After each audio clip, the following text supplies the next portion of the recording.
안녕하세요. 2021년 1월 10일 일요일 사례로 풀어보는 지분경매 시간입니다. 며칠 동안 엄청 추운 날씨인데요. 지금 냉동고 같은 날씨입니다. 오늘 일요일 아침인데요. 전국 아침 기온이 영하 10도로 떨어졌습니다. 그 아래로 떨어져 있는데요. 강추위가 내일 모레까지 이어질 거로 이제 보여지고 있습니다. 밤 사이에도 서울도 그렇고요. 전국적으로 눈이 좀 내릴 거로 보여지고 있는데요. 이 한파특보 또 동파하는 데도 많고 이 코로나 때문에 어려움이 있는데 또 추위 때문에 더욱 그 어려움이 증폭되는 이런 일요일 날 아침입니다. 너무 추워가지고 외출하는데도 어렵고 얼마 전에 또 눈이 내려가지고 차량을 운행하는데도 굉장히 불편한 가운데 있는 이런 그 일요일 날 아침입니다.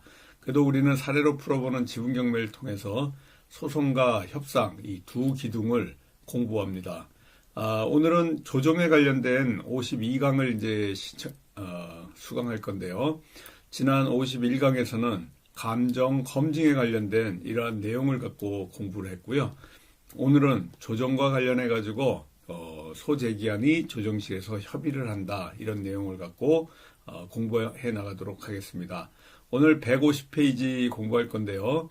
이 내용을 잘 숙지를 하다 보면 소송과 또 협상에 관련된 내용을 여러분들이 깊은 공부로 다가갈 수 있습니다. 공유물 분할 소송 또 부당이득금 반환 청구 소송이 우리가 지분경매하는 두 개의 분할 소송입니다. 이 두 가지를 잘 알게 되면요. 지분경매를 수익으로 이끌 수 있는 이러한 그 소송 두 기둥 중에 소송에 대해서 여러분들이 마스터를 하는 겁니다. 상대방이라 그러면은 내가 원고인 경우가 굉장히 많고요. 타 공유자가 피고인 경우에 이러한 그 소송을 할 때 먼저 상대방이 조정 의사를 보이면 우리한테는 굉장히 유리하죠.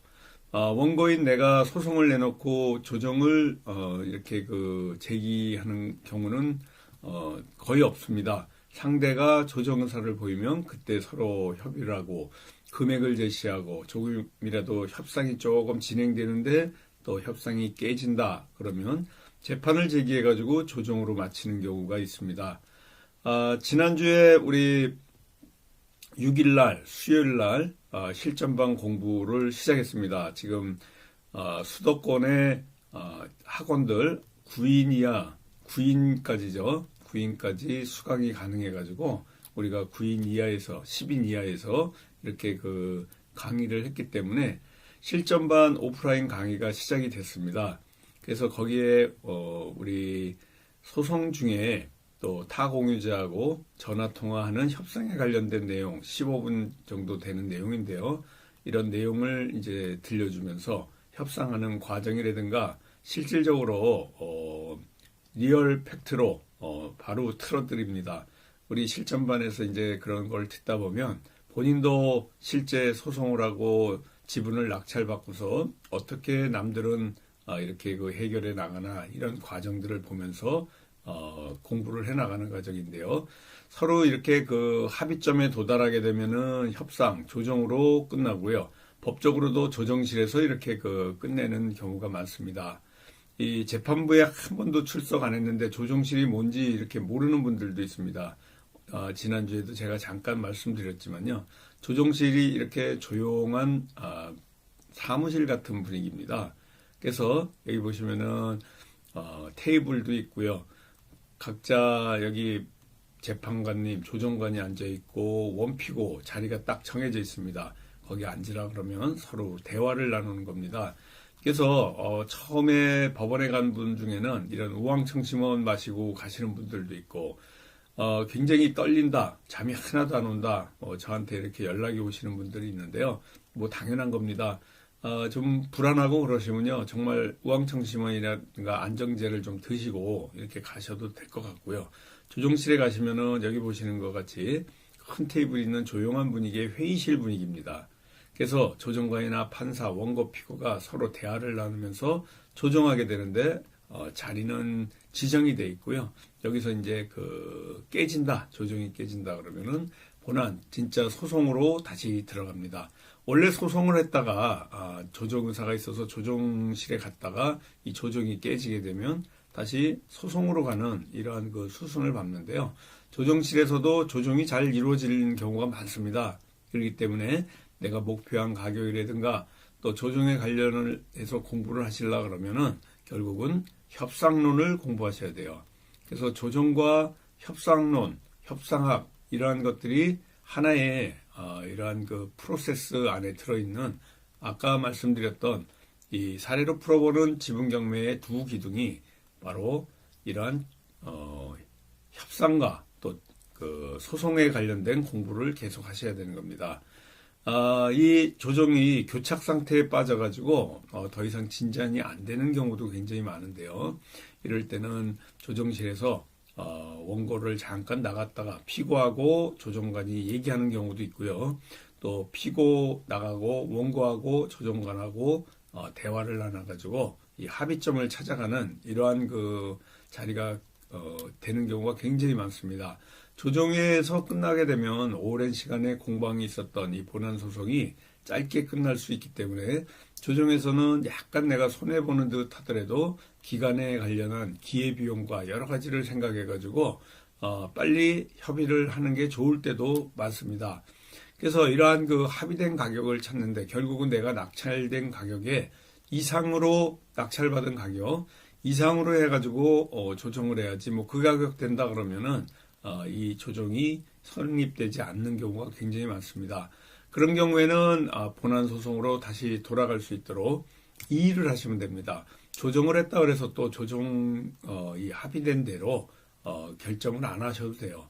조금 시간이 지나서 나는 조정의 가격이라든가 모든 면이 만족스럽지가 않다 그러면은 또 소송으로 다시 갈 수 있게끔 이의 신청하시면 됩니다. 그래서 조정조서를 적어가지고 끝내는데요. 양자 간에 원피고 간에 서명을 한 다음에 보통 조정을 마치는 경우가 많습니다.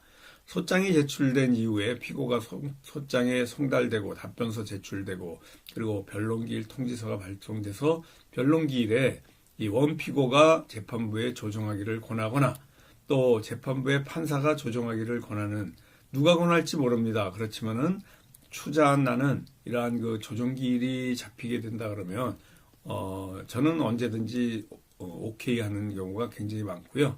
다음과 같이 조정 기일이 잡히면 조정기일 통지서, 변론기일 통지서가 이제 그 재판에 오라는 발송 이 서류고요.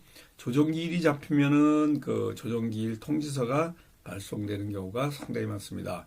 이 변론기일 통지서 받아서 변론하고 이후에 조정 잡는 경우도 많기 때문에 이게 변론기일 통지서입니다.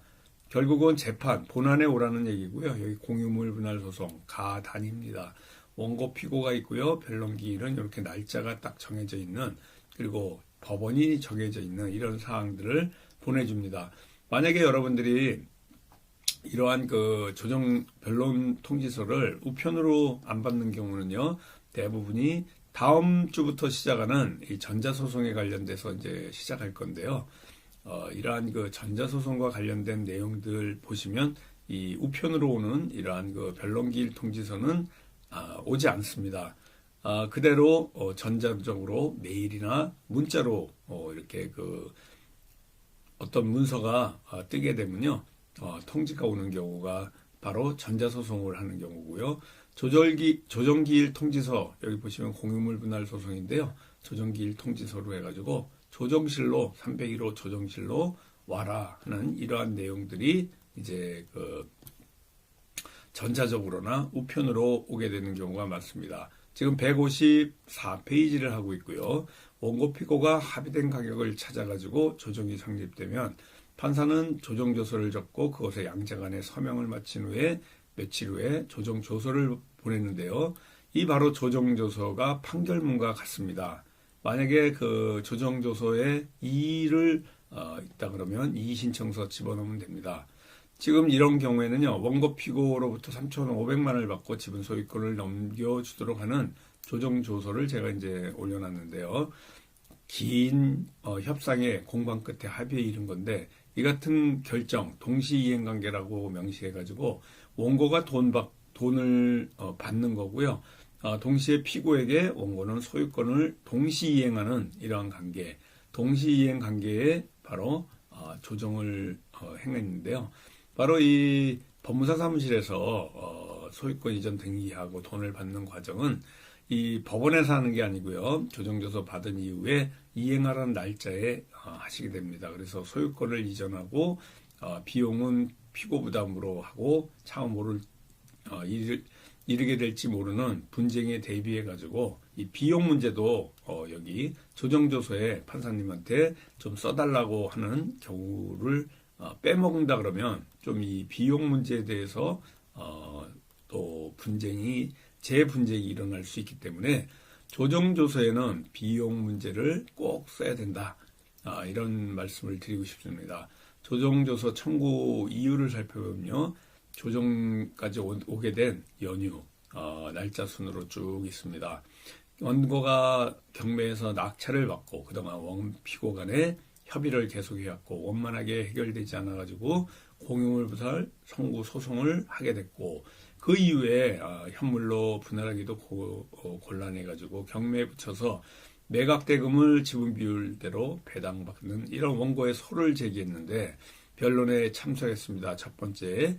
그런데 원고 피고 얘기를 듣고 판사님이 조정을 권하는 조정에 이르는 이러한 과정들이 대부분 평균적인 스토리입니다. 조정에 가름하는 이러한 결정문이 판결문입니다. 그래서 여기 보시는 것 같이 위 사건의 공평한 해결을 위해서 당사자의 이익 그 밖의 모든 사정을 참작해서 다음과 같이 판결한다 라는 이러한 내용입니다. 그래서 원고는 피고에게 이러한 3,500만 원에 매도하고 피고는 이를 매수하고 매매대금을 지급하고 바로 그 다음에 매매 계약에 가름하는 결정이 확정난 데에 이 매매 계약이 체결된 것으로 보는 소유권 이전 등기 절차를 이행하는 동시 이행 관계로 한다라는 이러한 내용이 있습니다. 조금 전에 말씀드린 것 같죠. 여기에 이제 피고가 이러한 비용들 등기하는 비용은 본인이 가져가고 법무사 비용이라든가 이런 것들은 본인이 다 하는 이러한 소송 비용은 각자 하지만 이 소유권 이전 등기하는 이러한 비용은 피고가 부담한다라는 이러한 내용을 적어주는 판결 정본을 써주는 게 조정에 가름하는 결정문 이러한 결정문에 써주는 것이 주문에 써주는 것이 좋습니다. 조정하시면서 판사님한테 그런 사항들을 요구하시면 됩니다. 그래서 원고는 피고에게 별지 목록 부동산에 대해서 이렇게 매수 신청해가지고 매각 허가 결정을 받아가지고 잔금을 납부하고 소유권 이전 등기를 마친 소유자다. 그런데 원고는 피고들에게 여러 차례 걸쳐 별지 목록 부동산의 공유지분 해소에 대해 협의를 했으나 협의가 더 이상 원만하게 진행되지 않고 공유물 분할 청구 해소를 제기하기에 이르게 된 이러한 내용들을 또 얘기하고 있습니다. 원고와 피고들 사이에 공유물 분할에 관한 협의가 이루어지지 아니하고 공유자별로 소유 위치가 특정되지 않은 지분이니까 현물로 분할할 수 없으므로 별지 목록 부동산을 경매하여 그 매각대금을 공유지분 비율에 따라 분할하는 것이 최선의 방법이라 생각합니다. 따라서 원고는 별지 목록 기재에 부동산을 경매에 붙여 공유지분에 따라서 원고와 피고들에게 배당되도록 해가지고 공유관계 해소하기 위해서 이 사건 청구에 이르렀다라는 이러한 바로 청구 원인 이 결정정본 이유를 다 써놓은 거예요. 일일이 쭉 써가지고 이러한 상황에서 이루어진 조정이구나 이런 것들을 이제 알 수가 있습니다. 그래서 이런 조정조서 합의된 내용을 재판부로부터 받아내고요. 그래서 6분의 1 지분을 1,100만 원에 매도하고 피고들을 연대해서 피고가 2명입니다. 그래서 원고에게 1,100만 원을 지급하라는 조정을 하게 되는데요. 연대 채무는 여러 명이 채무가 있을 때 각자 이행하는데 한 사람이 이행하지 않으면 다른 채무자도 그 의무를 면하게 되는 이러한 겁니다. 결국은 연대하여 이런 연대라는 거는요, 한 사람한테 다 받을 수도 있고 각자한테도 받을 수 있는 이러한 그 내용입니다. 서로 간에 만약에 그 피고에 한 사람이 받게 되면요, 다른 한 사람이 타 공유자한테, 그러니까 서로 간에 가족 간일 수도 있습니다. 그런데 이럴 때 그 구상금 청구 소송으로 받아내는 이러한 그 관계에 있다라고 하시면 되고요. 다음 주는 여기 이제 지분경매 전자 소송으로 제기하는 법 가기 전에요. 지금 여기 말씀드리는 바로 159페이지부터 53강은 시작하도록 하겠습니다.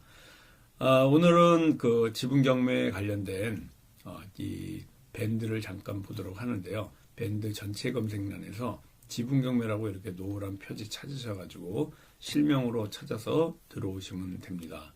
우리 지금 사회적 거리두기 다음 주 일요일 날 돼야 지금 2단계로 지금 내려갈 가능성이 많고요. 지금은 10명 이하 학원생 수강을 할 수가 있습니다. 9인까지. 그런데 다음 주부터는 좀 풀릴 것 같고요. 지금 현재 특강도 10명 이내로 하기 때문에 현재도 가능합니다. 이게 다음 주에 1월 19일이죠. 다음 주 화요일 날 4시 반부터 7시 반까지요.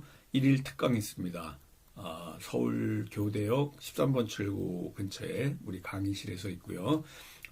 비용이 5만 원이고요. 홍봉기 사무총장님 010-3033-9074번으로 문의 주셔가지고 지분경매 소송 협상과 관련된 이 기술 특강, 1일 특강에 대해서 공부해 나가시면 됩니다. 정말 엑기스 같은 이러한 내용을 3시간 동안 여러분들이 충분히 공부해 나갈 수 있도록 노하우 중에 노하우를 알려드립니다. 물건을 이렇게 그 선별해서 프로세스로 풀어나가서 어떻게 수익을 얻는지 이러한 그 협상과 소송의 이러한 단계들을 하나하나 짚어주는 원포인트 이러한 그 1일 특강입니다. 우리 홍봉기 사무총장님한테 문의 주시고요. 그리고 지난주에도 2021년 들어가지고 우리가 실전반 강의가 시작됐습니다. 다음 주 수요일 날, 그러니까 13일 수요일이죠. 저녁 7시부터 9시까지 6개월 과정으로요. 실전반이 있습니다. 수시로 등록이 가능하고요. 여러분들이 이 1일 특강과 또 이 프로젝트 실전반 6개월 과정을 통해 가지고 충분한 이러한 그 내용을 어디서도 들어볼 수 없는 노하우 중에 노하우를 공부하시게 됩니다. 실전 사례로 이 수강생들이 낙찰받아서 수강하시는 수강생들이 해결해 나가는 이러한 그 과정, 또 수강생들이 질문하는 실전적으로 여러분들이 꼭 필요한 노하우들을 알려줍니다. 6개월 과정 600만 원이고요. 또 온라인 과정으로 공부하시는 게 있으니까 홍봉기 사무총장님 전화번호 010-3033-9074 홍봉기 사무총장님하고 문의하셔가지고요. 이 실전반과 1일 특강에 오실 수 있도록 공부해 나가시기 바라겠습니다. 자, 오늘 날씨 굉장히 추운데요. 코로나와 이 추위 극복하시고 또 마음속으로는 따뜻한 이러한 겨울을 보내시기 바라겠습니다. 남은 이 휴일 또 다음 주까지 즐겁고 건강하고 행복한 시간 보내시고요. 다음 주에 또 53강으로 여러분 찾아뵙도록 하겠습니다. 감사합니다. 안녕히 계세요.